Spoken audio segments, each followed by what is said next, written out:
Welcome to the channel. I am laid way back, and today, to wrap up my week with Kai, I will be showing you what I've learned and how to win with this character. Now, Kai's best asset is that he's well-rounded, able to fight at a distance or just immediately close the gap. I would say that his weakness would be lack of mix-ups, but I have a solution for that, which I will go over later in the video. First, I want to go over Kai's projectiles. He has 4 ways to do this, being 2 in the air and 2 on the ground.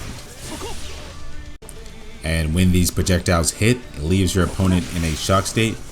Like you see, he has the electricity going on around him, and that will give you more chip damage when your opponent blocks, or more damage when you use abilities on the opponent.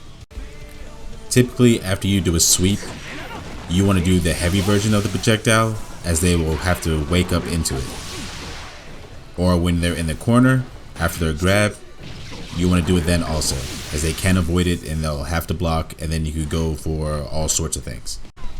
Also note that your opponent goes into shock state even if they block the projectile.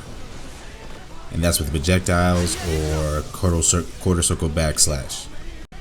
Now, one thing that I don't see enough Kais do when I play online is do the aerial sun edge, at least a quicker version of it. Usually I'll see them jump and doing like this, or wait to go low to the ground and go like that.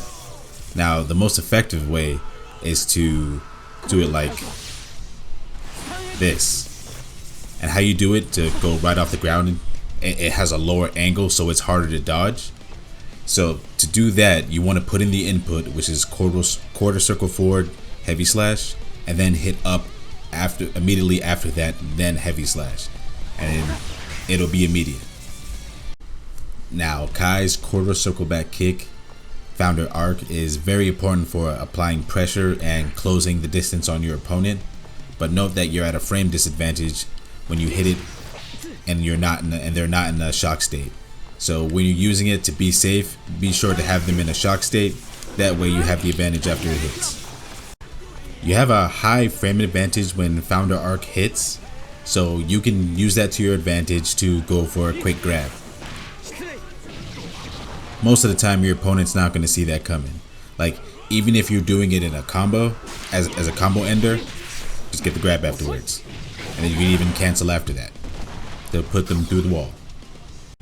Now, dire eclat, Kai's quarter circle backslash, is a good combo finisher, but it won't hit if they're too far away from you. So you want to use a different combo ender based on the distance, because in this case it'll hit. So I say that the best use for it is when they're jumping in on you and you do forward punch. It'll connect that way. And another way is if you're doing light punches. So you do the light punches and then forward light punch, and then dire eclat afterwards. Note that dire eclat will put your opponent into the stun state. So after you do it, you can always do a founder arc to keep the pressure going.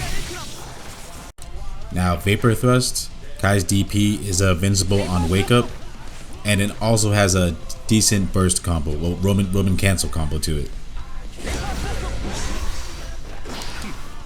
You just want to delay the Roman cancel a bit, catch them when they're falling down, and you get a fairly decent combo.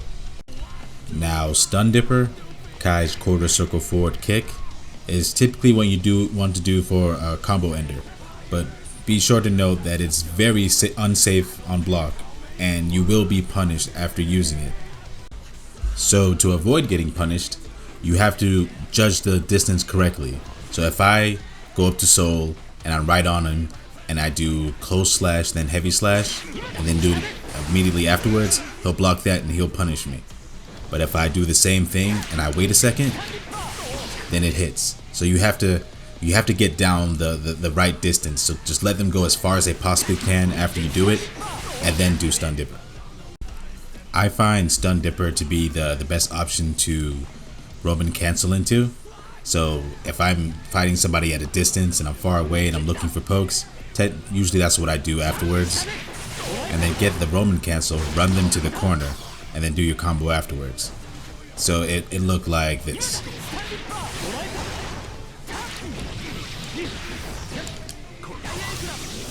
And then you get him right through the wall. Now Kai has some great anti-air options. There's 3 that I use mainly. There's the one you already know, that's forward light punch and then quarter circle back slash. And if you're predicting a jump, you can do founding arc and do a combo from there. And through any time through that, you can do a Roman cancel to extend the combo and then put them through the wall. Then there's a air to air combo, which you can use to do damage and maintain pressure on the opponent.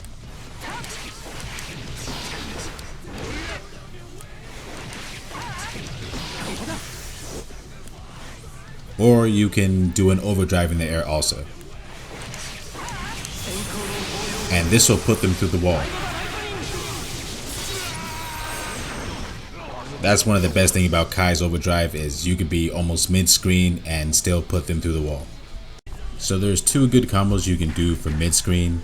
One with slash, down heavy, and dire eclat. And then you Roman cancel. That's if you have meter. And if you're far away, you use stun dipper. And you know, get the right distance. And yeah, you can finish both of them the same way. Now for the corner combo, you can get the wall break if you use your forward heavy, as your forward heavy bounces them off the wall. So here's what the combo would look like.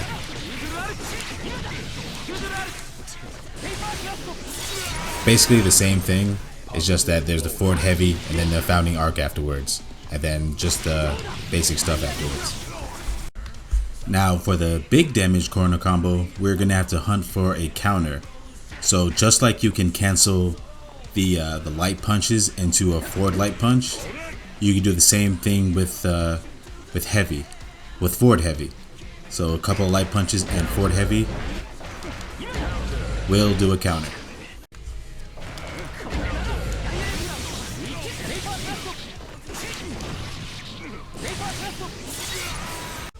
And for that combo, it's forward heavy slash, and then right after you get the counter, you want to do a quarter circle back slash, and then forward heavy slash again, and then the DP, and then close slash, and then heavy slash, and that will get the wall splat, and then finish them however you want to, whether it be overdrive or a regular button.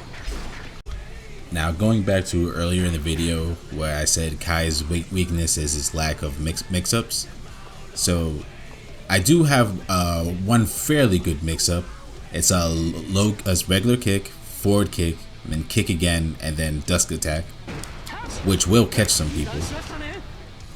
But we have a better option, and that better option is tick throws. What a tick throw is basically a light attack and then a grab afterwards. And as you know, with Kai we have the charge stun edge, so we want to do that after we throw them in the corner every time. Then we go for another tick throw, or we just go for a regular throw, do it again, maybe founding arc afterwards. And as you know, we have the frame advantage, so when we do that, we can just go for another throw, or you can just do the regular attacks afterwards, and then it'll keep them in the charge state, and we just keep looping it around. This is something that will frustrate your opponent, and honestly, I've been in matches where I've had nothing but a slither of health left, and once I got them in a corner, it was already over. Trust me, this is a good option for Kai, and you should definitely abuse it. And that is my guide on how to win with Kai. Remember to leave a like if you found anything in this guide helpful. Thanks for watching.